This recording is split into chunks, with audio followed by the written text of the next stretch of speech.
కళ్ళు మూసుకుని ప్రార్థన చేసుకుందాం. పరిశుద్ధుడు, ప్రేమ కలిగిన తండ్రి, మీ నామానికి వందనాలు నాయన. ఈ యొక్క రాత్రికాలపు వేళలో తండ్రి, మీ యొక్క మనసులో ఉన్న సంగతులను మేము ఆలోచిస్తుండగా సమయోచితమైన జ్ఞానమును మీరు ప్రసాదించి, మీ కృపలో మీరే మమ్మల్ని బలపరిచి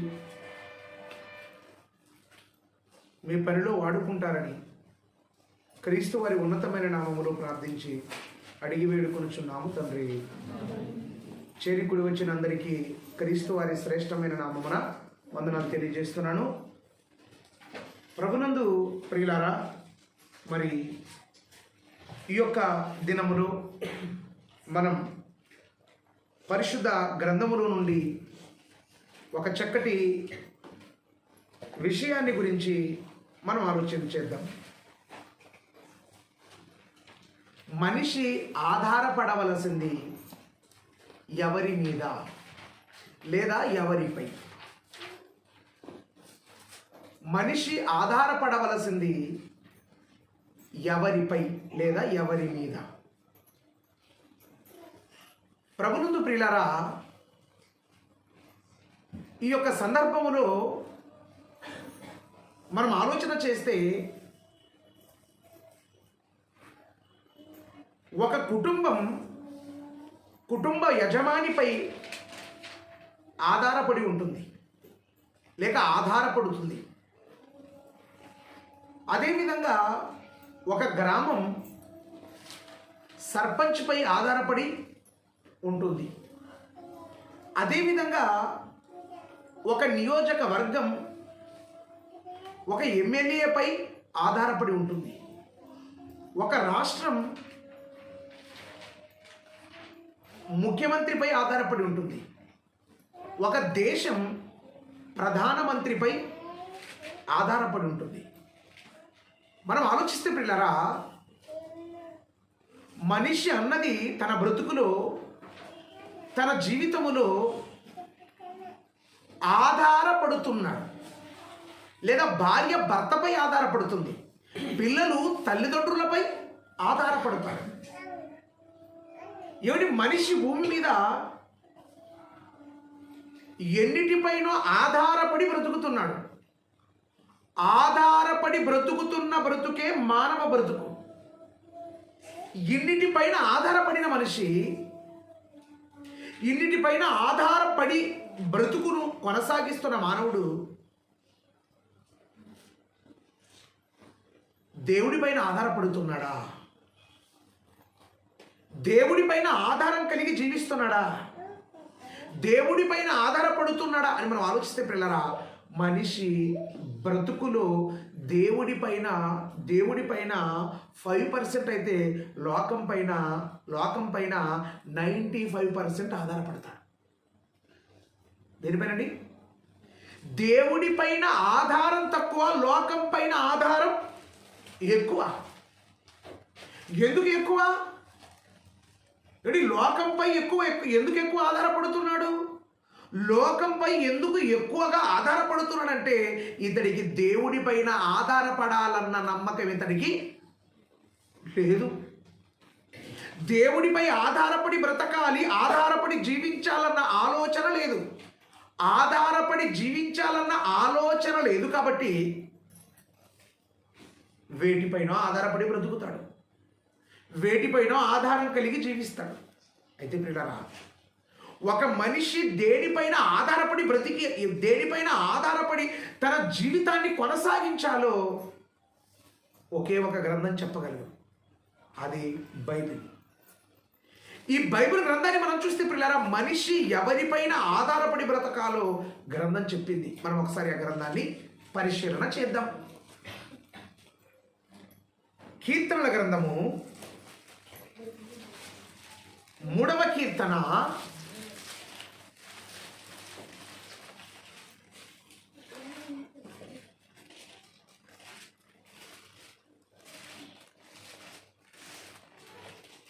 3వ కీర్తన 5వ వచనం. యెహోవా యెహోవా నాకు ఆధారము, నాకు ఆధారము.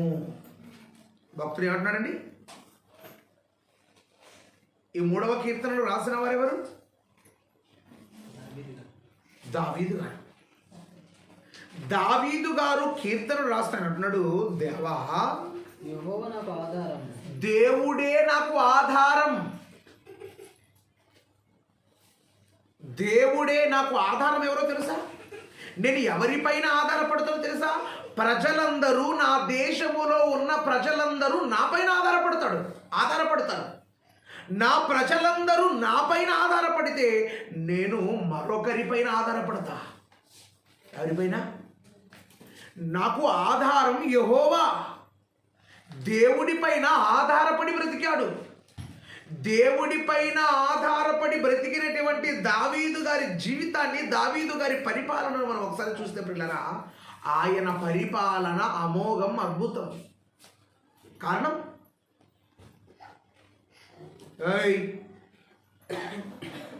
ఇంత అమోఘంగా, ఇంత అద్భుతంగా ఇతను పరిపాలన అందించడానికి కారణం ఒకే ఒకటి. అతడు ఒక రాజ్యానికి రాజైనా, అతడు ఎవరిపైన ఆధారపడుతున్నాడు తెలుసా? ఎవరిపైన ఆధారపడుతున్నాడు? దేవుడిపైన. ఏమంటే రాజు కాకముందు కూడా, విలపించారా? రాజు కాకముందు కూడా ఆయన ఎవరిపైన ఆధారపడుతున్నాడు? చూడండి ఒకసారి 22వ కీర్తన మొదటి వచనం అనుకుంటా. నా దేవా, నా దేవా, నా దేవా, నా దేవా, నీవు నన్నేలా విడనాడితివి. 22వ కీర్తన, కీర్తనల గ్రంథము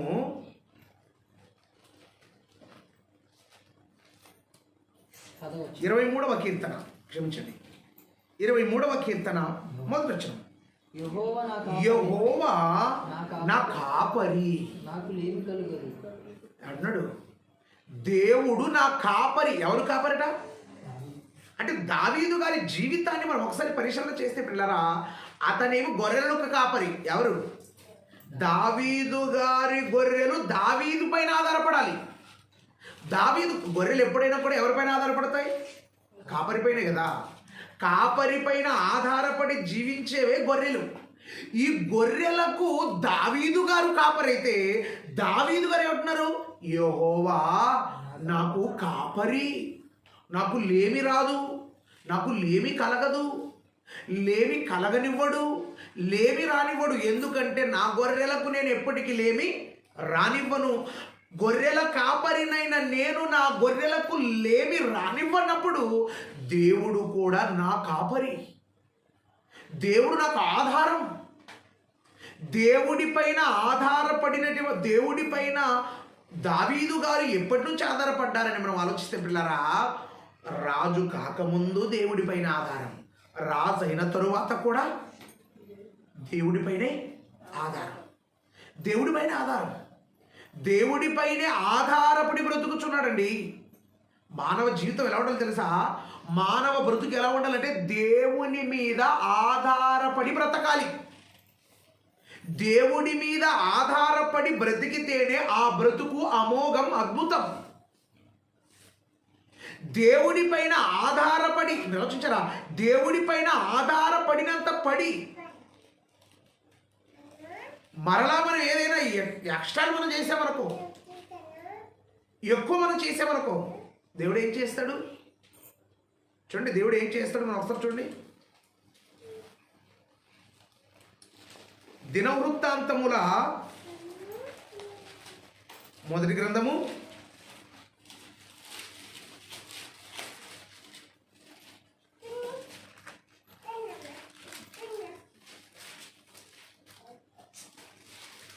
2వ గ్రంథం, క్షమించండి,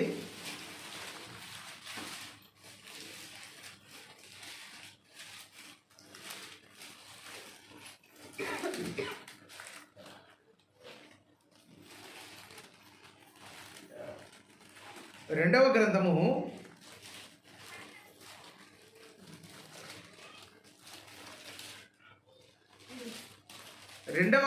14వ అధ్యాయము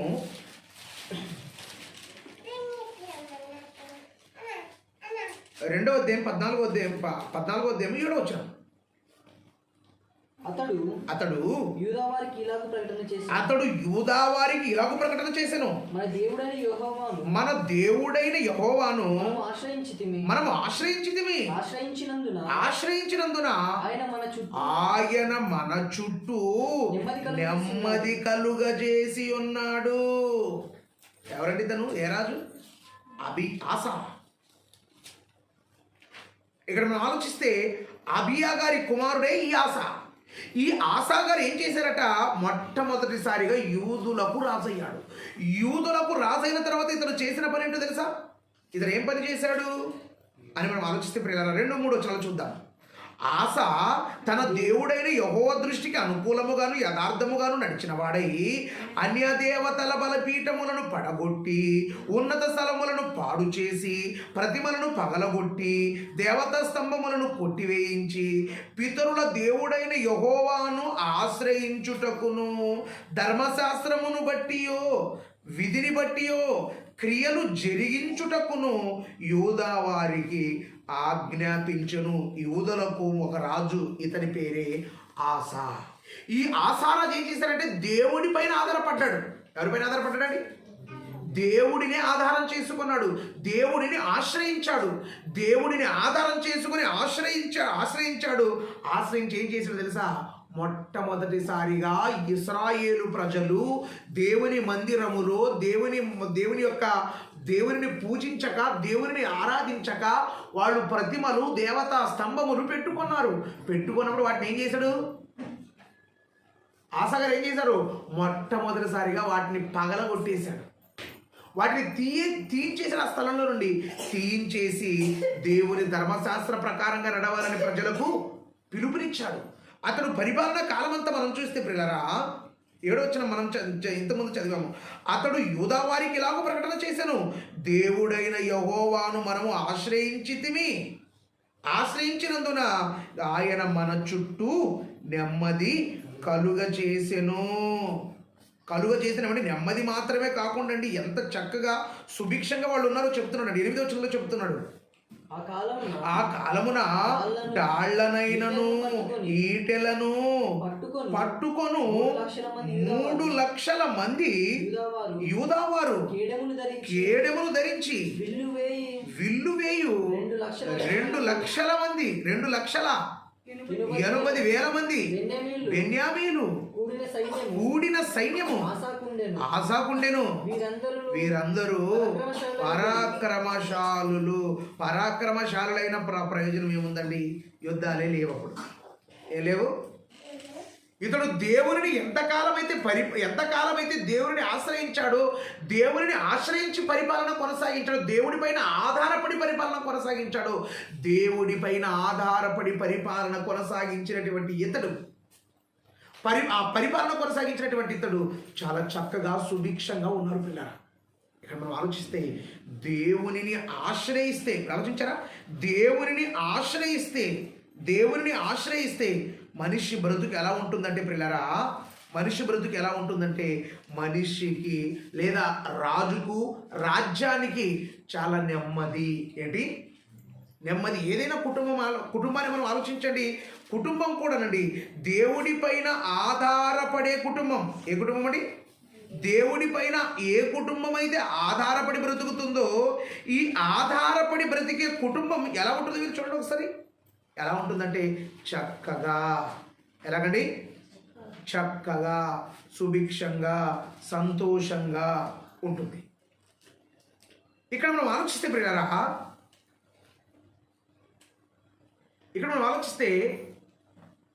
ఒక రాజు ఉన్నాడు. ఆ రాజు దావీదు గారు ఎవరిని ఆధారం చేసుకొని పరిపాలన జరిగించాడు? దేవుని. ఒక ఆసాను మనం చూస్తే ఈ ఆసా గారు కూడా దేవునిని ఆధారం చేసుకునే పరిపాలన కొనసాగించాడు. అయితే ప్రియులారా, ఈ రాజులు, యూదా రాజులు, ఇశ్రాయేలు రాజులు మొత్తం ఎంతమంది ఉంటారంటే సుమారు 40 మంది ఉంటారు. వీళ్ళు ఎంతమంది? 40 మంది. ఈ 40 మంది రాజులలో ఒక 2-3 మాత్రమే దేవుడి పైన ఆధారపడి పరిపాలన కొనసాగించారు. మిగతా వాళ్ళంతా ఎలా కొనసాగించారు అని మేము ఆలోచిస్తే ప్రియులారా, ఒకసారి మీరు చూడండి. అదే దినవృత్తాంతముల 2వ గ్రంథము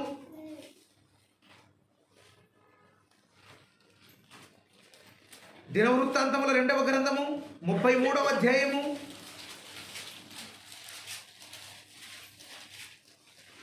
1వ వచనం.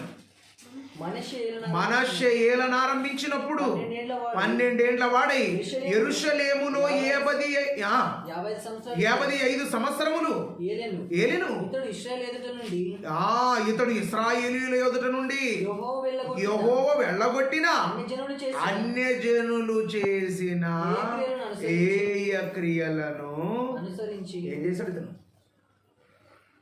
ఆసారాజు దేవుడి పైన ఆధారపడినటువంటి ఆసారాజు ఏదైతే తీయించేశాడో, ఏదైతే పగలగొట్టించేశాడో, మరలా ఎవడొచ్చాడు? మరలా దేవుని మనస్సు ఎరుగని మనషే. ఈ మనషే అనేటువంటి వాడు వచ్చి ఏం చేశాడు తెలుసా? ఏం చేశాడండి? 3వ వచనం తన తండ్రి యెహోవా దృష్టికి 3వ వచనం ఇతడు తన తండ్రి అయిన హిజ్కియా పడగొట్టిన ఉన్నత స్థలములను తిరిగి కట్టించి బయలు దేవతలకు బలిపీఠములు నిలిపి దేవతా స్తంభములను చేయించి ఆకాశ నక్షత్రములన్నిటిని పూజించి కొలిచెను. ఏం చేశాడు? వాళ్ళ నాన్నగారు ఏదైతే పడగొట్టారో, ఎవరండి? ఏ రాజు? హిజ్కియా రాజు. హిజ్కియా మంచి భక్తుడే. అప్పుడు మళ్ళీ మధ్యలో గర్వం వచ్చేది. గర్వం అణగొట్టడానికి దేవుడు మరొకటి రోగాన్ని పంపించాడు. గర్వం అణిగిపోయింది. అయితే ఇతడు ఏం చేశాడంటే, తండ్రి ఏదైతే చేశాడో కుమారుడు దాన్ని చేయటం లేదు.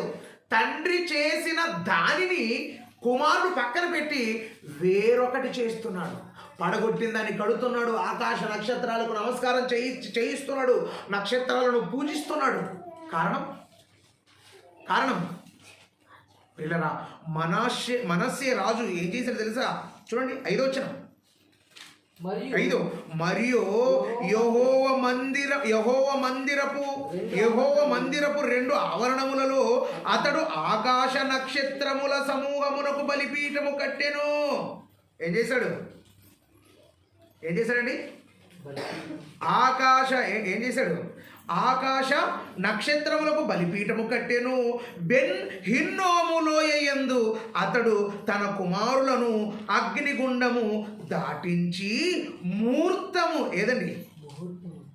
ముహూర్తములను విచారించుచు మంత్రములను చిల్లంగితనమును వాడుక చేయు కర్ణ పిశాచములతోనూ సోదెగాండ్రతోనూ సాంగత్యము చేయుచు దేవుడైన యెహోవా దృష్టికి బహు చెడు నడత నడిచి ఆయనకు కోపం పుట్టించాడు. ఇక్కడ ఆలోచించారా? దేవునిని ఆధారం చేసుకొని పరిపాలన కొనసాగించాడు వాళ్ళ తండ్రి. కానీ కుమారుడు ఏం చేశాడు? దేవుణ్ణి ప్రక్కన పెట్టేశాడు. ఏం చేశాడండి? దేవుణ్ణి పక్కన పెట్టేశాడండి. ఈ దేవుణ్ణి ప్రక్కన పెట్టేసినటువంటి ఇతడు దేవుని మందిరంలో ఏం పెట్టాడు? దేవుని మందిరంలో ఏం చేశాడండి? 15వ వచనం. మరియు యెహోవా మందిరము నుండి అన్యుల దేవతలను విగ్రహములను తీసివేసి యెరూషలేమునందు యెహోవా మందిర పర్వతమునందు తాను కట్టించిన బలిపీఠములను పట్టణములన్నిటిని బయటికి వాటిని లాగివేసి ఇదియుగాక. మీరు ఆలోచించారా? ఏం చేశారండి వీళ్ళు? మందిరాన్ని పడగొట్టి మందిరములో మొత్తం విగ్రహారాధన వచ్చేసింది. దేవుణ్ణి ఆధారం చేసుకుని బ్రతికిన వాళ్ళు వాటిని తీసేశారు. దేవుడిని ఆధారం చేసుకుని వాడు ఏం చేశాడు? వాటిని పెట్టుకున్నాడు. ప్రియులారా, పెట్టుకున్న తర్వాత ఇద్దరు ఏమైపోయితే విగ్రహ ఆరాధనలో ఇలాగే చనిపోయాడు. చూడండి 20వ వచనం చూడండి. మనషే తన పితరులతో కూడా నిద్రించి తన నగరునందు పాతి పెట్టబడెను. అతని కుమారుడైన ఆమోను అతనికి మారుగా రాజాయను. ఎవరండి? ఆమోను వీడేం తక్కువడా? తండ్రి తలదొన్నితే కొడుకు తాడదన్నేవాడు అనమాట. ఎలాంటి వాడు? దుర్మార్గుడే. చచ్చేంత వరకు కూడా ఇశ్రాయేలు ప్రజలను దేవునిపైన ఆధారపడి జీవించకుండా చేసేసాడండి. దేవుడిపైన ఆధారపడకుండా నక్షత్రాలపైన ఆధారపడమన్నాడు. బెన్ హిన్నోము లోయలో తన బిడ్డలను అగ్నిగుండం దాటించాడు. చాలా భయంకరంగా దేవునికి వ్యతిరేకంగా నడిచాడు ప్రియులారా. దేవునికి వ్యతిరేకంగా నడిచాడు. ఏమంటే మనం గమనించాం. గతించినటువంటి కాలంలో గతించిన రాజులలో ఒకతను దావీదు దేవుని ఆశ్రయించాడు, ఆసా దేవుని ఆశ్రయించాడు, హిజ్కియా దేవునిని ఆశ్రయించాడు, సొలొమోను దేవునిని ఆశ్రయించాడు. తర్వాత కథది. ఇక్కడ మనం ఆలోచిస్తే దేవునిని ఆధారం చేసుకున్నారు, దేవుని పైన ఆధారపడ్డారు కాబట్టి వారు గొప్ప పరిపాలన అందించారు. ఈరోజు ప్రియులారా, ఒక రాజ్యం నిలబడాలంటే, ఒక రాజ్యం సుభిక్షంగా ఉండాలంటే, ఆ రాజ్యం పైన ఆ రాజ్యానికి అధికారి అయిన రాజు ఏం చేయాలంటే దేవుడి పైన ఆధారపడి ఉండాలి. దేవుడి పైన ఆధారపడి ఉంటేనే ఆ దేశం, ఆ రాజ్యం సుభిక్షంగా, సంతోషంగా, ఆనందంగా ఉంటుంది. దేవుడి పైన ఆధారపడలేదనుకో ఆ రాజ్యం సరిగ్గా ఉండదండి. ఆ రాజ్యానికి ఎప్పుడు యుద్ధాలే వస్తాయి. అదేవిధంగా ఒక కుటుంబం కూడా దేవుడి పైన ఆధారపడి బ్రతకాలి. దేవుడి పైన ఆధారపడి బ్రతకాలండి. ప్రతి విశ్వాసి, ప్రతి భక్తుడైన ప్రతి ఒక్కడు దేవుడి మీద ఆధారపడి బ్రతకాలి. దేవుడి మీద ఆధారపడి భక్తులు బ్రతుకుతున్నారా? నేను ఇప్పుడున్నాం మనం దేవుడి పైన ఆధారపడి బ్రతుకుతున్నామా? చెప్పండి. దేవుడి పైన ఆధారపడి బ్రతికితే ఏ ఒక్కడి ఇంటి దగ్గర ఉండడండి. ప్రార్థన జరిగితే, బైబిల్ తరగతి జరిగితే మనం ఇంటి దగ్గర కూర్చోము, ఇంటి దగ్గర ఉండము. ఎందుకంటే దేవుడే మాకు ఆధారం. ఆయన దగ్గర మేము వెళ్ళి రావాలి. ఆయన మాటలున్నాయి. ఎందుకంటే ఆయన మమ్మల్ని కాపాడుతున్నాడు కదా అనే ఆలోచన ఉండేది ప్రియులారా. కానీ మనిషి ఈరోజు దేవుడి సన్నిధికి దేవుడికి దూరమైపోతున్నాడంటే కారణం మనిషి. ఆలోచించారా?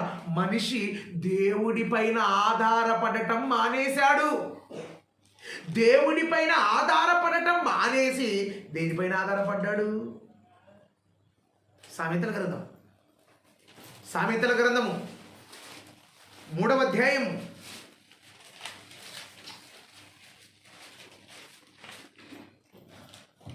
5వ వచనం.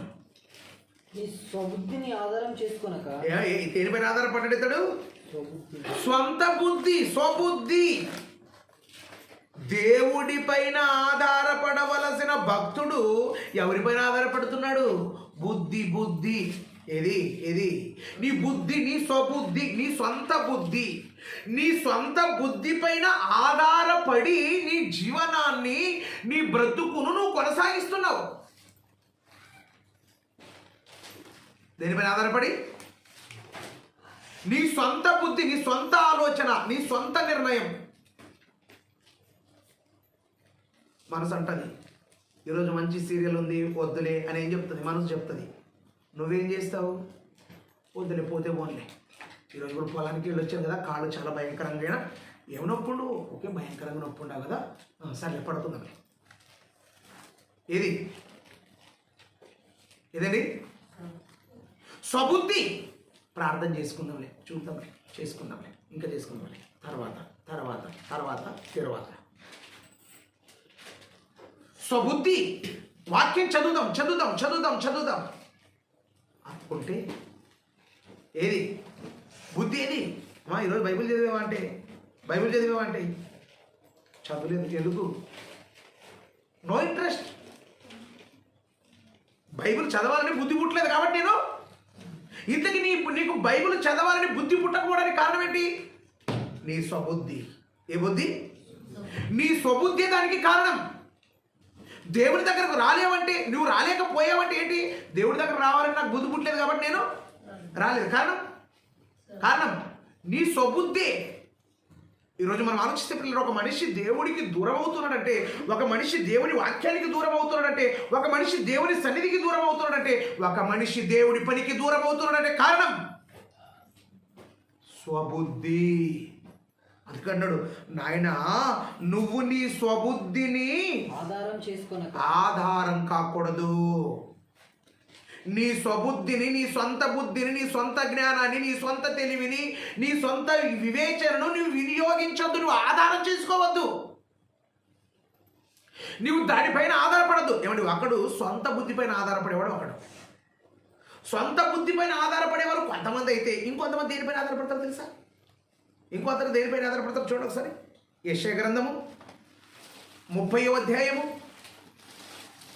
యెషయా గ్రంథం 30వ అధ్యాయము 12వ వచనం. అందుచేతను ఇశ్రాయేలు యొక్క పరిశుద్ధ దేవుడు, ఇశ్రాయేలు యొక్క పరిశుద్ధ దేవుడు ఇలాగ సెలవిచ్చున్నాడు, మీరు ఈ వాక్యము వద్దని, ఈ వాక్యము ఏదొద్దనండి?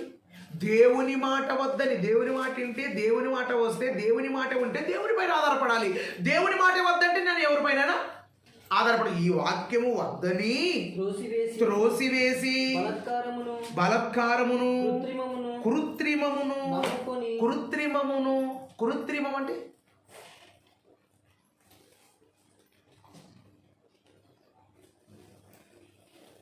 దేవుడి సన్నిధికి రాను, నా దగ్గర ఏముంది? సెల్ ఫోన్ ఉంది, నేను సెల్ ఫోన్లోనే వాక్యం చూస్తాను. ఏది? సెల్ ఫోన్లోనే భక్తిని కాపాడుకుంటావా? వారు నా యందు నమ్మిక ఉంచక కృత్రిమమును నమ్ముకున్నారు. కృత్రిమం అంటే మనుషులు చేతులతో చేసిన ఒక వస్తువు అనవచ్చు దాన్ని. మనిషి దేవుని నమ్మటం మానేశాడు, కృత్రిమాలపైన ఆధారపడ్డాడు.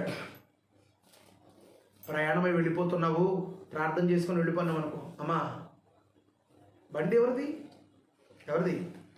నాది. నా బండి ఇప్పటి వరకు అసలు నా బండి ఎక్కడ నన్ను పడగొట్టలేదు అంటే ఏం చేయలేదనమాట, పడగొట్టలేదు. కాబట్టి నా బండి పైన నాకు నమ్మకం ఉంది, దేవుడి పైన నాకు నమ్మకం లేదు. కానీ నా బండి పైన దేన్ని నమ్ముకున్నాడు? దేన్ని? కృత్రిమమును ఆధారం చేసుకున్నాడు. మనిషి చేతులతో చేసుకున్న దానినే ఆధారం చేసుకుని బ్రతుకుతున్నాడు. ఒకడేమి స్వత జ్ఞానాన్ని ఆధారం చేసుకుంటే, ఇంకొకడు ఏం చేశాడు? వస్తువులను ఆధారం చేసుకొని బ్రతుకుతున్నాడు. మరి దేవుడు ఎక్కడున్నాడండి? దేవుడి పైన ఆధారపడి బ్రతుకుతున్నాడా? ఏమండి పిల్లరా, ఏమండి మనం ఆలోచిస్తే ఇప్పుడు మనం ఇప్పుడు చదువుకున్న తర్వాత ఓహో మనుషులు వేటిపైన ఆధారపడుతున్నారు? వీటిపైన ఆధారపడినంత దేవుడి పైన ఆధారపడ్డండి మనిషి నిత్య జీవితంలో మనం చూస్తే. కానీ ఒకనాటి కాలంలో మన పితరులైన ఇశ్రాయేలీలు, లేకపోతే మనకంటే ముందు తరంలో ఉన్నటువంటి ఇశ్రాయేలు ప్రజలు ఏం చేశారు మనం ఒకసారి చూస్తే పిల్లరా, యెషయా గ్రంథము 31వ అధ్యాయము మొదటి వచనం.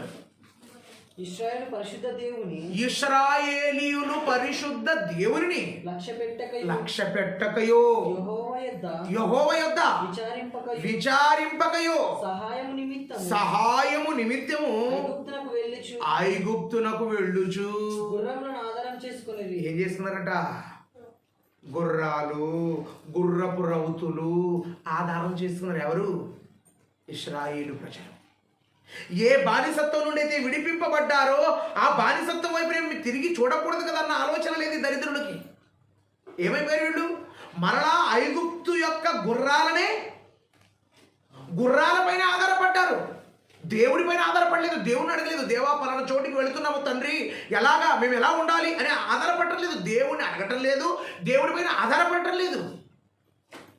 కుమారుడు తండ్రి పైన ఆధారపడితే తండ్రిని ప్రతి వస్తువు ₹1 సహా తండ్రినే అడుగుతాడు. మనిషి కూడా దేవుడి పైన ఆధారపడితే దేవుడితో చెబుతాడు, తండ్రి నాకు ఇలాంటి ప్రాబ్లం ఉంది, ఏం దేవా? దేవుడు ప్రార్థన చేస్తే బాధిస్తాడా? పరిష్కారం వెతికిస్తాడా? హిజ్కియాకు మరణకరమైన రోగం వచ్చినప్పుడు ఆయన ప్రార్థన చేసి ఆయనకు పరిష్కారం కాలేదా? కాలేదా? నువ్వెందుకు దేవుడిని అంత చిన్నవాడిగా చేస్తున్నావు? అందుకే వీళ్ళు ఏం చేస్తున్నారట, ఇశ్రాయేలు ప్రజలు ఏం చేశారట, వారు ఐగుప్తు యొక్క గుర్రాలను ఆధారం చేసుకున్నారు. దేవుడంటే బొత్తిగా నమ్మకం మనిషికి పోయింది. మనిషి దేవుడి పైన ఆధారపడే పరిస్థితులు లేడు. మనిషి స్వబుద్ధి పైన ఆధారపడతాడు, మనిషి కృత్రిమము పైన ఆధారపడతాడు, మనిషి గుర్రముల పైన ఆధారపడతాడు. మనిషి ఇంకా దేనిపైన ఆధారపడతాడు తెలుసా? దేనిపైన ఆధారపడుతున్నాడు చూడండి ఒకసారి. అదే యెషయా గ్రంథం 47వ అధ్యాయము 10వ వచనం. నీ చెడుతనమును నీ చెడుతనమును నీవు ఆధారం చేసుకుని ఏం చేసుకున్నారట? ఏ తనము? చెడుతనం ఎవడైనా ఆధారం చేసుకుంటాడా? చెడ్డతనమునే, చెడుతనాన్నే మనిషి ఆధారము చేసుకొని బ్రతుకుతున్నాడు. ఈ చెడుతనం ఉండాలి, చెడుతనం ఉండాలి, చెడుతనం ఉంటేనే నాకు గొప్ప, నాకు భోజనం. ఎవరికైనా కీడు చేస్తే నాకు భోజనం, ఎవరి గురించి అయినా చెడగో మాట్లాడితేనే నాకు ప్రశాంతం. అందుకే నీ చెడుతనాన్ని నువ్వు ఆధారం చేసుకున్నావు. మనిషి చెడుతనాన్ని ఆధారం చేసుకుని ఏం చేశావు తెలుసా? చదవండి. నీ చెడుతనమును నువ్వు ఆధారం చేసుకుని నీలో ఇంత దుర్బుద్ధి, ఇంత చెడ్డబుద్ధి ఎలా కలిగింది? దుర్మార్గుడు ఎలా కలిగింది? ఎవడును నన్ను చూడడని నువ్వు టెక్నాలజీ ద్వారా అనుకుంటావు కదా. ఎవడు చూడ్డు నేను ఏ తప్పు చేసినా, ఏ పొరపాటు చేసినా ఎవడు చూడడని నువ్వు అనుకుంటున్నావు కదా. నువ్వు ఇంతకి చెడుతనాన్ని ఆధారం చేసుకుని ఇంత చెడ్డోడవడానికి కారణం ఏంటి? నేనున్నాను. నీ విద్యయో, నీ జ్ఞానమును. మొట్టమొదటిసారి ఒక్క మాటలో చెప్పాలంటే నువ్వు చెడిపోయింది ఎక్కడ పోయి తెలుసా? బడికి పోయి చెడిపోయింది దరిద్రుడా. నీ తల్లి ఒక దుర్మార్గురాలు, అదొక తోడేలు. నీ తల్లి ఏంటి తెలుసా? ప్రార్థనకు వెళ్ళకపోతే మందలించదు, బడికి వెళ్ళకపోతేనే ఏం చేస్తుంది? నీ విద్య ఏ విద్య? ఐ ఏ ఓ లు ఏ ఐ ఓ ఔ. నీ విద్యయో, నీ జ్ఞానం నిన్ను చెడిపిందిరా. అసలు నువ్వు ఇంత చెడ్డోడిగా ఎందుకు మారావు? ఏంటి మీరు ఆలోచించారా? చదువుకున్నోళ్ళంతా చెడ్డోళ్ళు మరొకరు ఉండరు. ఎవరు ఉండరండి?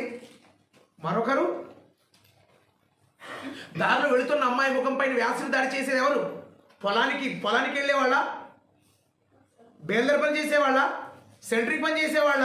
ఎవరండి? విద్యావేత్తలు, చదువుకున్నవారు విద్యావంతులే. అంతెందుకండి, మోషే గారు ఐగుప్తులో ఉన్న సకల విద్యలు అభ్యసించాడు, నేర్చుకున్నాడు. సకల విద్యలు అంటే బాగా మంచి పండితుడైన ఇతను ఏం చేశాడు తెలుసా? ఐగుప్తుని చంపి వెంటనే ఇసుకలో పాతేశాడండి. ఎవరికి తెలుసుకోకుండా, ఎవరికి తెలియకుండా. ఎప్పుడైనా కానీ చదువుకున్నవాడు చదువు పైన ఆధారపడతాడు. సైన్స్ స్టూడెంట్ ఉన్నాడు అనుకో, సైన్స్ పైన ఆధారపడతాడు. ఎందుకంటే సైన్స్ పైన ఆధారపడినంతగా దేవుడి పైన ఆధారపడడు. కారణం ఏమంటాడు? భూమికి ఆకర్షణ శక్తి ఉందని చెప్పిన వారు ఎవరు? ఏమన్నారు? అది నిజమేనా? ఆకర్షణ ఉంది. ఆకర్షణ అంటే ఏంటి? ఆకర్షణ అంటే బాగా చదువుకున్నాను కదా మీరు. ఆకర్షణ అంటే వదిలేయటమా, లాక్కోవడమా? ఇప్పుడు లాక్కోవడం ఆకర్షణ అయితే ఇప్పుడు ఏంటి తెలుసా? ఇప్పుడు ఈ వస్తువు ఇక్కడ ఉంది, ఈ వస్తువులు ఉందనుకో, ఇలా లాక్కోవాలి. దీన్ని ఏమంటారు? ఆకర్షణ. ఇక్కడ నుంచి ఇక్కడ కింద పడేదాన్ని వికర్షణ. ఏమంటారండి? ఏమంటారు? ఆకర్షణ, వికర్షణ. మనోడు ఏం చేశాడు? న్యూటన్ గారు వికర్షణను ఆకర్షణగా పరిచయం చేశాడు. ఏంటండి? ఏమంటారు మీరు? ఏది? వికర్షణను ఆకర్షణగా. ఎక్కడైంది సైన్స్? గుడి సైన్స్ ఇది. ఏ సైన్స్ అండి? ఆకర్షణకు వికర్షణకు తేడా తెలియదు. ఇప్పుడు అర్థమవుతుంది కదండి. ఒక అయస్కాంతం పెట్టామనుకో, దాన్ని వెంటనే లాక్కుందనుకో, అయస్కాంతానికి ఏముంది? ఆకర్షించే శక్తి ఉంది. దాన్ని ఒకవేళ ఇలా పట్టుకోకుండా ఇలా కింద పడిపోయింది అనుకో, చెట్టు నుండి పండు కిందికి పడటం వికర్షణ, ఆకర్షణ? చెప్పండి, ఏది? వికర్షణ. ఇప్పుడు వికర్షణను మనకేమని చెప్పాడు ఆయన? ఏమని చెప్పాడు?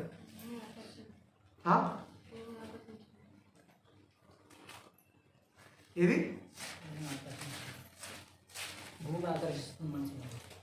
భూమి ఆకర్షిస్తుంది. నేను ఏమంటాను అదే మరి. ఆకర్షణ అంటే ఏంటి? కింద ఉన్నదాన్ని పైకి లాక్కోవడమా, పైన ఉన్నదాన్ని కిందకు వదిలిపెట్టడమా? అది నాకు కావాల్సింది. కింద నుండి పైకి లాక్కోవడం. ఆ? మీరే అన్నారు కదా, కింద ఉన్నది పైకి లాక్కుంటే ఆకర్షణ. పైన ఉన్నది కిందకు వదిలిపెడితే అంతే కదా. మీ నోట్లోనే వచ్చింది కదా సమాధానం. కాబట్టి దేవుడి పైన ఆధారపడితే దేవుడు అంటాడు, నేను ప్రతి ఒక్కరిని అందరిని నేను పైకెత్తబడినప్పుడు అందరిని నేను ఏం చేస్తా? ఆకర్షించుకుంటా. అది ఆకర్షణ. మనిషి ఏం చేస్తున్నాడు? మనిషి ఎక్కడి నుండి వచ్చాడు? కోతి నుండి వచ్చాడని కోతి మొక్కమోడు అంతా ఊరల్లా చెప్తుంటాడు. బైబిల్ తప్పు, వాక్యం తప్పు, బైబిల్ తప్పు, మనిషి కోతి నుండి వచ్చాడు, సైన్స్ రైట్ అంటాడు. ఏం తెలుసు రైట్ సైన్స్కి? ఆ సైన్స్ మూల పురుషుడే చనిపోయేటప్పుడు అన్నాడు, ఏమన్నాడు తెలుసా? నేను ప్రపంచానికి ఒక పెద్ద అబద్ధాన్ని పరిచయం చేసి చచ్చిపోతున్నాను, నేను దేవుని గొప్పతనానికి నేను గండి కొట్టానని చెప్పి బాధపడ్డాడు. కాబట్టి మనిషి ఏం చేస్తున్నాడంటే చదువు పైన, విద్య పైన, జ్ఞానం పైన ఆధారపడుతున్నాడు. ఆలోచించండి, ఎవరైనా కానీ దేవుడి పైన ఆధారపడాలి. ఏం చేయ తెలుసా? విశ్వాసులమైన మనము, భక్తులమైన మనము, దేవుని మార్గములో నడుస్తున్న మనం చదువుకున్న స్టడీల పైన ఎక్కువ ఆధారపడకూడదండి. ఏ సైన్స్ ఇవ్వద్దు అంటాడు, మొన్న అన్నాడు 12 గ్రహాలు అన్నాడు, ఇప్పుడు అంటాడు నవగ్రహాలు అంటాడు, ఇంకొక 4 వదిలిపోతే ఇంకా 4 పెరిగేవి అంటాడు. ఏమంటాడు? సైన్స్ ఎక్కడ కూడా స్థిరంగా ఉండదు. కాబట్టి దాన్ని నమ్ముకునే బదులు దేవుని నమ్మడమే ద బెస్ట్. కాబట్టి మనిషి చెడుతనాన్ని ఆధారం చేసుకోవడానికి కారణం ఏంటంటే స్వబుద్ధి, సొంత జ్ఞానం. ఏ జ్ఞానం అండి? సొంత జ్ఞానం. కాబట్టి మనిషి మనం ఆలోచిస్తే ప్రారంభమున భక్తులు దేవునిని ఆధారం చేసుకొని బ్రతికారు. తరువాత దేవుని ఆధారం చేసుకొని బ్రతికిన భక్తులను మనం చూస్తే వాళ్ళు గొప్పవాళ్ళు అయిపోయారు. కానీ దేవుని వదిలిపెట్టారు, వదిలిపెట్టి సొంత జ్ఞానాన్ని, స్వనిర్ణయాలను ఆధారం చేసుకున్న వాళ్ళు సర్వనాశనం అయిపోయారు. స్వనిర్ణయాలు తీసుకున్న వాళ్ళు ఎలా ఉంటారు తెలుసా? స్వనిర్ణయాలు తీసుకున్న వాళ్ళు ఎలా ఉంటారు? అననీయ, సప్పీరా ఇద్దరున్నారు. మేము దేవుడికి ఇస్తాం మొదట, తర్వాత ఏమన్నారు? దేవుడికి ఇస్తామన్నారు. తర్వాత ఏ నిర్ణయం? స్వనిర్ణయం తీసుకున్న తర్వాత ఏమైపోయింది? చచ్చిపోయారు, మరణించారు. కాబట్టి స్వనిర్ణయాలన్నది చాలా ప్రమాదం. స్వబుద్ధి చెడుతనం, మనిషి కృత్రిమం, వివిధమైన వస్తువులపైన ఆధారపడి బ్రతుకుతున్నాడు తప్ప ప్రతి భక్తుడు, ప్రతి విశ్వాసి ఎవరిని ఆధారం చేసుకుని భూమి మీద బ్రతకాలో ఈ మాటను చూద్దాం. మనం కొరింథీయులకు రాసిన మొదటి పత్రిక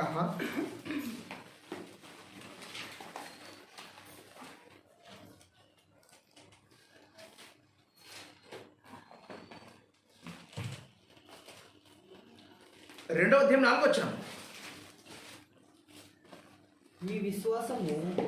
మీ విశ్వాసము మనుషుల జ్ఞానమును ఆధారము చేసుకొనక దేని ఆధారం చేసుకోవాలి? మీ భక్తి, మీ విశ్వాసం మనుషులను ఆధారం చేసుకోకూడదు. మనుషుల ఆధారం అంటే మీరు ఉన్నారండి, మీరు వాక్యం, దేవుని మాట వినటానికి మీరు రావాలి. దేవుని మాట వినటానికి మీరు రాకుండా నన్ను బట్టి వచ్చారంటే ఎవరు? ఈరోజు దేవపుత్ర సార్ వచ్చాడు కాబట్టి మనం ఖచ్చితంగా వెళ్ళాలి. దేవపుత్ర సార్ రాకుంటే మేము రాము అన్నాం అనుకో, మీరు ఎవరిపైన ఆధారపడ్డారు? ఎవరిపైనండి? మనుషులపైన, నా పైన, మనిషి పైన. మనం ఎప్పటికీ కూడా మన విశ్వాసం అన్నది మనుష్య జ్ఞానాన్ని ఆధారం చేసుకోకూడదు. మన విశ్వాసం అన్నది దేన్ని ఆధారం చేసుకోవాలి? దేవుని శక్తిని. నువ్వు విశ్వాసివా? నువ్వు భక్తుడా? నువ్వు భక్తుడైతే దేవుని పైన ఆధారపడాలి, దేవుని మాట పైన ఆధారపడి బ్రతకాలి. దేవుని మాట పైన ఆధారపడి బ్రతికితే, దేవుని మాట పైన ఆధారపడి బ్రతికితే దేవుడు అప్పుడు నిన్ను చూసి ఆనందిస్తాడు, నిన్ను చూసి సంతోషిస్తాడు. కనుక పిల్లరా, దేవుడు మిమ్మల్ని చూసి ఆనందించాలంటే, మిమ్మల్ని చూసి సంతోషించాలంటే దేవుణ్ణి ఆధారం చేసుకోవాలి. దేవుణ్ణి ఆధారం చేసుకొని ఆయనపైనే ఆనుకొని ఆయనలోని జీవితాన్ని కొనసాగించాలి. కొనసాగించలేకపోతే మనల్ని ఏ జాబితాలను చేరుస్తున్నా చూడండి ఒకసారి. అదే 27వ అధ్యాయం ఏబు గ్రంథం 27వ అధ్యాయము 8వ వచనం. దేవుడు వాని కొట్టివేయనప్పుడు వాని ప్రాణము తీసివేయనప్పుడు భక్తిహీనునికి ఆధారం భక్తిహీనునికి ఏంటి ఆధారం? భక్తి లేని వాడికి ఆధారం ఏంటుందండి? భక్తులమైన భక్తులుగా మనం ఉంటే దేవుని శక్తిని దేవుని ఆధారం చేసుకుంటాం. దేవుని ఆధారం చేసుకుంటాం. కానీ భక్తిహీనుడు కొట్టివేయబడతాడు, అంటే చచ్చిపో దేవుడు వాడిని తీసేస్తాడు. తీసివేయబడినప్పుడు వానికి ఆధారం ఏంటి? ఏముందండి ఆధారం? ఒకవేళ నువ్వు భక్తిహీనుడుగా దేవుని ఆధారం చేసుకోనకుండా భక్తి లేనివాడుగా బ్రతుకుతున్నావేమో. భక్తి లేనివాడుగా నువ్వు బ్రతికితే నీకు ఆధారం ఏది ఆధారం? ఏమిటండి ఆధారం? ఏముందో ఆధారం మనం ఒకసారి చూస్తే పిల్లలు, అదే ఏబు గ్రంథం 11వ అధ్యాయం. ఏబు గ్రంథము 11వ అధ్యాయము 20వ వచనం. దుష్టుల కనుచూపు క్షీణించిపోవును, వారికి ఆశ్రయం ఏమీ ఉండదు. ప్రాణము ఎప్పుడు విడిచెదమా అని వారు ఎదురు చూచుచున్నారు. ఏం చేస్తారట? భక్తిహీనుడైన వాడు మరణాన్ని ఎదుగుతాడట. మరణాన్ని ఎదిగినప్పుడు ఏముంది లాభం? ఏం ప్రయోజనం ఉందండి? ఏం ప్రయోజనం లేదు. వారు నిత్యం కాలుచున్న అగ్నిగుండములోనికి వెళ్ళవలసిందే. కనుక ప్రియులారా, మన బ్రతుకు కాలంలో, మన జీవితంలో మనిషి దేవునిని ఆధారము చేసుకొని బ్రతకాలి. దేవుడిపైన ఆధారపడి బ్రతకాలి. దేవుడిపైన ఆధారపడి బ్రతికిన దావీదు గారి జీవితాన్ని మీరు చూడండి. దేవుడిని ఆధారం చేసుకున్న ఆసాను చూడండి. దేవుడిపైన ఆధారపడి బ్రతికిన ఒక హిజ్కియాను చూడండి. దేవుడిపైన ఆధారపడి బ్రతికిన ప్రారంభ క్రైస్తవులను మీరు చూడండి. దేవుడిపైన ఆధారపడి బ్రతికిన యేసుక్రీస్తును చూడండి. దేవుడు ఆధారపడి బ్రతికిన అపోస్తలులను ఒకసారి వారి జీవితాలను పరిశీలించండి. దేవుడిపైన ఆధారపడి బ్రతికారు కాబట్టి దేవుడు ఉండే పరలోకానికి అర్హత సంపాదించాలి. మనం కూడా దేవుడిపైన ఆధారపడలేకపోతున్నాం కాబట్టి మనం కూడా పాతాళ లోకానికి అర్హత సంపాదిస్తున్నాం. కనుక దేవుడిపైన ఆధారపడిన వారికి దేవుడుండే పరలోకం. దేవుడిపైన ఆధారపడకుండా స్వబుద్ధి, స్వజ్ఞానము, చెడుతనము, కృత్రిమము వేటిని ఆధారం చేసుకున్న మనకు పరలోకం లేదు. ఆరని అగ్నికుంటాం. కాబట్టి ఈ మాటలు మీరు మనసులో ఉంచుకొని దేవుని కోసం బ్రతుకుతారని మీకు అందరికీ కూడా తెలియజేస్తున్నాను. కళ్ళు మూసుకొని చిన్న ప్రార్థన చేసుకుని, పరిశుద్ధుడు, ప్రేమ కలిగిన తండ్రి, మీ నామానికి కొందనాలు. మీ మాటలు విన్నాము తండ్రి. విన్న మాటల ప్రకారంగా మేము బ్రతుకుటకు మీరు కృప చూపుతారని మీ ప్రియ కుమారుడు, మా రక్షకుడైన యేసుక్రీస్తు వారి నామములో ప్రార్థించి అడిగి వేడుకొనుచున్నాము తండ్రి.